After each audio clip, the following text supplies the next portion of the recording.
اعوذ بالله من الشیطان الرجیم بسم الله الرحمن الرحیم. په تیر ویډیو کې موږ کنټرول پینل شروع کړی وو چې په کنټرول پینل کې موږ دوه اپشنان وایو. یو مو یوزر اکاونټ وایو چې په یوزر اکاونټ کې مو کمپیوټر ته پاسورډ لګوي او بدلوي او ختموي سو، او دویم فولډر اپشن وایو چې د فولډر اپشن په ذریعه سره موږ په کمپیوټر کې فولډران او نور فایلونه پټولی سو. نو نن به زه تاسو ته په دې ویډیو کې در وښیم تاسو څنګه کولی شئ چې د یو چا د کمپیوټر پاسورډ وربدل کړئ یا ور ختم کړئ.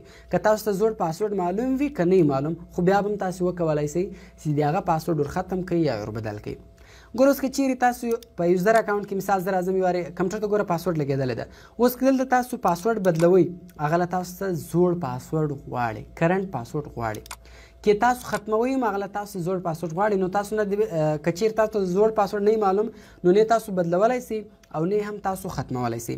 اوس مثال که چیرې تاسو ملګری کمپیوټر ته تاسو ناست یاست او هغه کمپیوټر ته پاسورډ لګولی وي او تاسو ورته وایئ چې پاسورډ راوښیاست، نو دی زر رالی ستاسو له مخې پاسورډ زر زر کې ووالی، کمپیوټر یې تاسو ته خلاص په لاس درکوي، خو تاسو ته یې پاسورډ نه در وښوئ.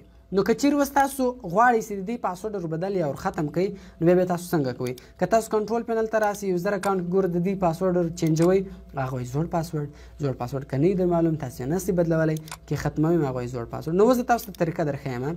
نو دې لپاره به ګوره تاسو راسئ په کمپیوټر باندې به رایټ کلیک وکړئ، بیا به دلته راسئ مینیج ته. کله چې تاسو په مینیج باندې کلیک وکړئ بیا ګوره دلته موږ سره یو اپشن راځي لوکل یوزر اینډ ګروپس. په دې لوکل یوزرز اینډ ګروپس باندې به تاسو کلیک وکړئ، بیا په یوزرز باندې به ډبل کلیک وکړئ. کله چې تاسو په یوزرز باندې ډبل کلیک وکړئ ګوره دلته به تاسو اوس اکاونټ وګورئ. دلته بس ګوره موږ د رحیم علي خیل اکاونټ خلاص کړی ده، نو دلته هم ګوره هغه نوم یې راواړوئ.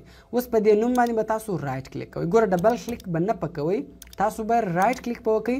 بیا اول اپشن د سیټ پاسورډ، په دې سیټ پاسورډ باندې به تاسو کلیک وکړئ، په پروسیډ باندې به تاسو کلیک وکړئ. دلته ګوره تاسو ته د زاړه پاسورډ پوښتنه نه کوي. ګوره که زه بیرته وار زر راسم کنټرول پینل ته، ګوره که زه دلته چینجوم هغه وایي کرنټ پاسورډ. دلته ګوره له ما چې د زاړه پاسورډ پوښتنه نه وکړه ترو راته وایي نیو پاسورډ. اوس خو د خان ور لګولی تاسو ته خو نه در معلوم، تاسو راسئ نوی پاسورډ ورکړئ. ګوره ما 1 2 ورکړئ، دلته هم 1 2 ورکړئ. اوکې اوس دی راسي خپل کمپیوټر خلاصوي، دی به یې نس خلاصولی ځکه دو خان پاسورډ ور لګولی و او موږ اوس پاسورډ ورکړئ 1 2.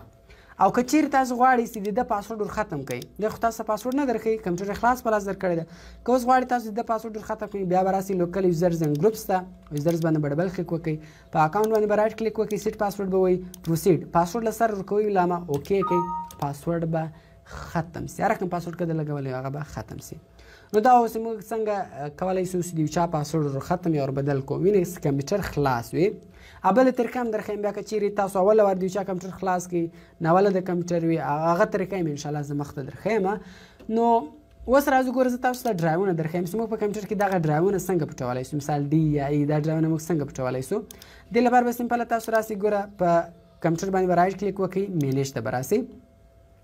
کله چې تاسو په مینیج باندې کلیک وکړئ دلته به راسئ ډیسک منیجمنټ ته. په ډیسک منیجمنټ چې کله هم تاسو کلیک وکړئ نو دلته به اوس تاسو ته ټول ډرایوونه راواړي. ګوره سی ډي ای ټول ډرایوونه یې دلته راواړول.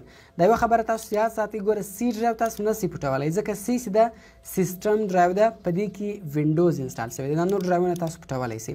ګوره په دې کې تقریبا آر ډرایو ډېر زیات ډک هم ده، ډېر زیات فایلونه کې پراته دي.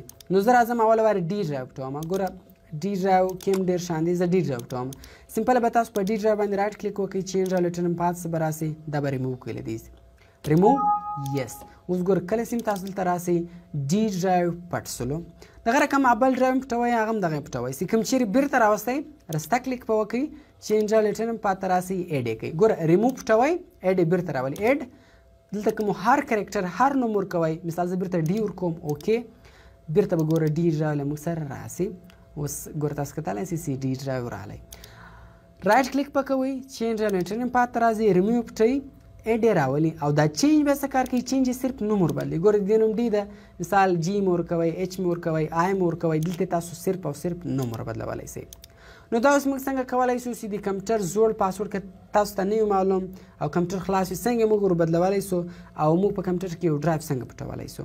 او بل یو بل شی هم درښیم. ګوره اوس که چیرې تاسو غواړئ چې د ډي وي ډي ډرایو له سره ور ډسیبل کړئ، یعنې بیا چې تاسو کمپیوټر ته هر څوک شي دی سی ډي ور واچوي، سی ډي به نه پورته کوي، سی ډي ډرایو به سم وي، ډي وي ډي ډرایو به سم وي، ډي وي ډي روم به سم وي، خو بیا به ډي وي ډي روم کار نه کوي. نو دې لپاره ګوره دلته به راسئ دا سی ډي روم چې لیکلی په دې رایټ کلیک وکړئ، چینج الټن بعد باندې کلیک وکړئ دا هم له دې چې تاسو ریموو کړئ کله چې تاسو دغه ریموو کړئ ګوره اوس هر څوک ستاسو کمپیوټر ته لیپټاپ ته هر شي ته ډي وي ډي ور واچوي سی ډي ور واچوي نه به یې پورته کوي بتۍ متۍ به یې لګېږي د ډي وي ډي روم خو بیا به هم کار نه کوي بیرته کوم سم ووایي رایټ کلیک په دې ځای کوئ چینج الټن پاته راځئ ایډ یې کوئ بیرته به دغه سم سي نو دا ویډیو تاسو 2-3 وارې وګورئ پریکټس به وکړئ نو انشاءالله سر به مو په خلاص سي نو تر بلې ویډیو ما ته راکړئ اجازت په دعاګانو کې مې یاد ساتئ د خدای په امان